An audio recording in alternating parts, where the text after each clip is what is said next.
ಇಲ್ಲ ಅಂತ ಕಾಣಿಸ್ತಾ ಇದೆ. ಇನ್ನಷ್ಟು ಇದ್ರ ಬಗ್ಗೆ ನಾವು ಮಾಹಿತಿಯನ್ನು ಕೊಡ್ತೀವಿ.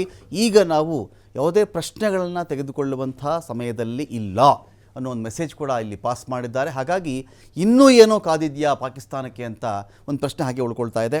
ರಕ್ಷಣಾ ಇಲಾಖೆ, ವಿದೇಶಾಂಗ ಇಲಾಖೆ ಇವತ್ತು ಪ್ರೆಸ್ ಮೀಟನ್ನು ಮಾಡಿದ್ದು ಭಾರತ ಒಟ್ಟು 9 ಸ್ಥಳಗಳನ್ನು ಟಾರ್ಗೆಟ್ ಮಾಡಿಕೊಂಡು ಹೊಡೆದು ಸಕ್ಸಸ್ ಆಗಿರೋದು. ಈಗ ಭಾರತ ಒಟ್ಟು 9 ಪಾಕಿಸ್ತಾನದ ಸ್ಥಳಗಳನ್ನು ಟಾರ್ಗೆಟ್ ಮಾಡಿಕೊಂಡು ದಾಳಿಯನ್ನು ಮಾಡಿರೋದು. ನಿರ್ದಿಷ್ಟ ಕಟ್ಟಡಗಳನ್ನು ಗುರಿಯಾಗಿಸಿಕೊಂಡು ಭಾರತ ದಾಳಿ ಮಾಡಿದೆ. ಇವತ್ತು ಮಧ್ಯರಾತ್ರಿ 1 ಗಂಟೆ 44 ನಿಮಿಷ, ಹೆಚ್ಚು ಕಡಿಮೆ ಇದು ಒಂದು 1 ಗಂಟೆಯಿಂದ ಶುರುವಾಗಿ ಮುಂದಿನ 44 ನಿಮಿಷ ಅಥವಾ 1 ಗಂಟೆ ಒಳಗಡೆ ಮುಗಿದಿರ್ತಕ್ಕಂಥ ಕೆಲಸ ಇದು. 9 ಸ್ಥಳಗಳನ್ನು ಟಾರ್ಗೆಟ್ ಮಾಡಿಕೊಂಡು ಭಾರತ ಅದನ್ನು ಹೊಡೆದು ಉರುಳಿಸಿರುವುದು. ಇವತ್ತು ನಿರ್ದಿಷ್ಟ ಕಟ್ಟಡಗಳನ್ನೇ ಗುರಿಯಾಗಿಸಿಕೊಂಡು ಮಾಡಿದಂತಹ ಒಂದು ದಾಳಿ. ಭಾರತೀಯ ಸೇನೆಯ ಮೇಲೆ ಅಥವಾ ಭಾರತೀಯರ ಮೇಲೆ ದಾಳಿ ಮಾಡಿಕೊಂಡೇ ಬಂದಿದೆ ಪಾಕಿಸ್ತಾನ. ಇದಕ್ಕೆ ಒಂದು ಉತ್ತರ ಕೊಡ್ತಕ್ಕಂಥ ಟೈಮ್ ಇದು. ಉತ್ತರ ಕೊಡಲೇಬೇಕಲ್ಲ ಅದಕ್ಕೆ ಒಂದಲ್ಲ ಒಂದಿನ. ಆ ಕೆಲಸವನ್ನು ನಾವಿವತ್ತು ಮಾಡಿದ್ದೀವಿ ಅಂಥೇಳಿ ಭಾರತದ ಸೇನೆಯ ಕಡೆ ಸಿಗ್ತಿರ್ತಕ್ಕಂಥ ಮಾಹಿತಿ. ವ್ಯೋಮಿಕಾ ಸಿಂಗ್, ಕರ್ನಲ್ ಸೋಫಿಯಾ ಖುರೇಷಿ, ವಿದೇಶಾಂಗ ಕಾರ್ಯದರ್ಶಿ ವಿಕ್ರಮ್ ಮಿಸ್ತ್ರಿ ಈ ಒಂದು ಪ್ರೆಸ್ ಮೀಟಲ್ಲಿ ಸುದ್ದಿಗೋಷ್ಠಿಯಲ್ಲಿ ಭಾಗಿಯಾಗಿದ್ದರು.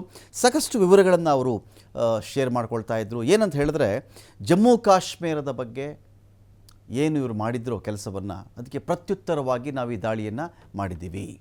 ಜಮ್ಮು ಕಾಶ್ಮೀರದ ಮೇಲಿನ ದಾಳಿಗೆ, ಭಾರತೀಯರ ಮೇಲಿನ ದಾಳಿಗೆ ನಾವು ಕೊಟ್ಟಿರ್ತಕ್ಕಂಥ ಉತ್ತರ ಇದು ಅಂಥೇಳಿ ಇವತ್ತು ಪ್ರೆಸ್ ಮೀಟಲ್ಲಿ ಅವರು ಹೇಳಿರೋದು.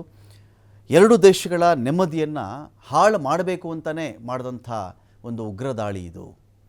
ಪಹಲ್ಗಾಮಲಾದಂಥ ದಾಳಿ ಇತ್ತಲ್ಲ, ಎರಡೂ ಕಡೆ ಏನೇನು ದಾಳಿಗಳನ್ನು ಮಾಡಿದ್ರು ಅಂದರೆ ಇವರು ನಾವಿಲ್ಲಿ ನಮ್ಮ ಮೇಲಿನ ದಾಳಿ ಆಗಿತ್ತು, ಆ ದಾಳಿಗೆ ಸಂಬಂಧಪಟ್ಟಂತೆ ನಾವು ಪ್ರತ್ಯುತ್ತರವಾಗಿ ಪಾಕಿಸ್ತಾನದ 9 ಸ್ಥಳಗಳನ್ನು ಧ್ವಂಸ ಮಾಡಿದ್ದೀವಿ ಅಂಥೇಳಿ ಕೊಟ್ಟಿರ್ತಕ್ಕಂಥ ಉತ್ತರ ಅಂತ ಇವತ್ತು ಭಾರತ ತನ್ನ ಪ್ರೆಸ್ ಮೀಟಲ್ಲಿ ಹೇಳ್ತಾ ಇದೆ. ಇಲ್ಲಿ TRF ತಂಡ ದಾಳಿಯ ಹೊಣೆ ಹೊತ್ಕೊಂಡಿತ್ತು, ಅದಕ್ಕೆ ತಕ್ಕ ಉತ್ತರವನ್ನು ನಾವು ನೀಡಬೇಕಾಗಿತ್ತು, ನೀಡಿದ್ದೇವೆ. ಈ ತಂಡ ಹಲವು ಬಾರಿ ಏನು TRF ಮಾಡಿರ್ತಕ್ಕಂಥ ದಾಳಿ ಇದೆಯಲ್ಲ, ಉಗ್ರ ಸಂಘಟನೆ, ಇದೇನು ಮೊದಲನೇ ಬಾರಿಗೆ ಮಾಡಿದಂಥ ದಾಳಿಯಲ್ಲ ಇದು. ಹಲವಾರು ಬಾರಿ ಇವರು ಮಾಡಿದ್ದಾರೆ. ಪ್ರತ್ಯುತ್ತರವಾಗಿ ಭಾರತ ಇವತ್ತು ಅದಕ್ಕೆ ಉತ್ತರವನ್ನು ಕೊಟ್ಟಿದೆ ಅಂಥೇಳಿ ಈ ಒಂದು ಪ್ರೆಸ್ ಮೀಟಲ್ಲಿ ಹೇಳಲಾಯಿತು.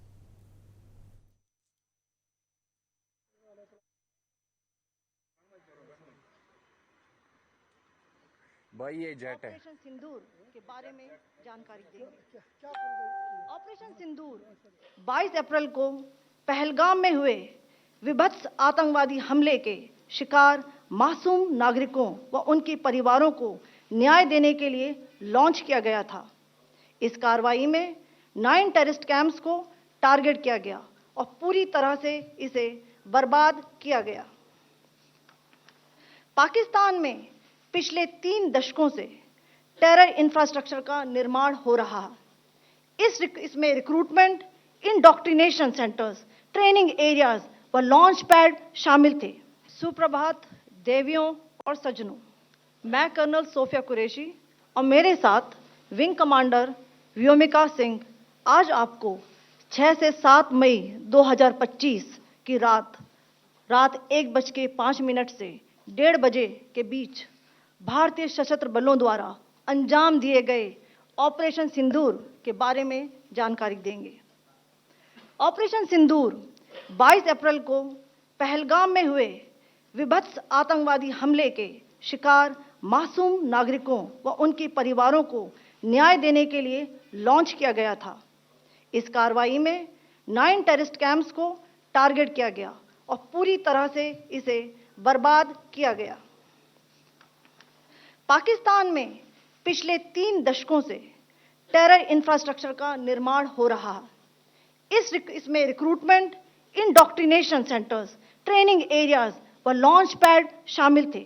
सुप्रभात देवियों और सज्जनों, मैं कर्नल सोफिया कुरैशी और मेरे साथ विंग कमांडर व्योमिका सिंह आज आपको 6 से 7 मई 2025 की रात 1:05 से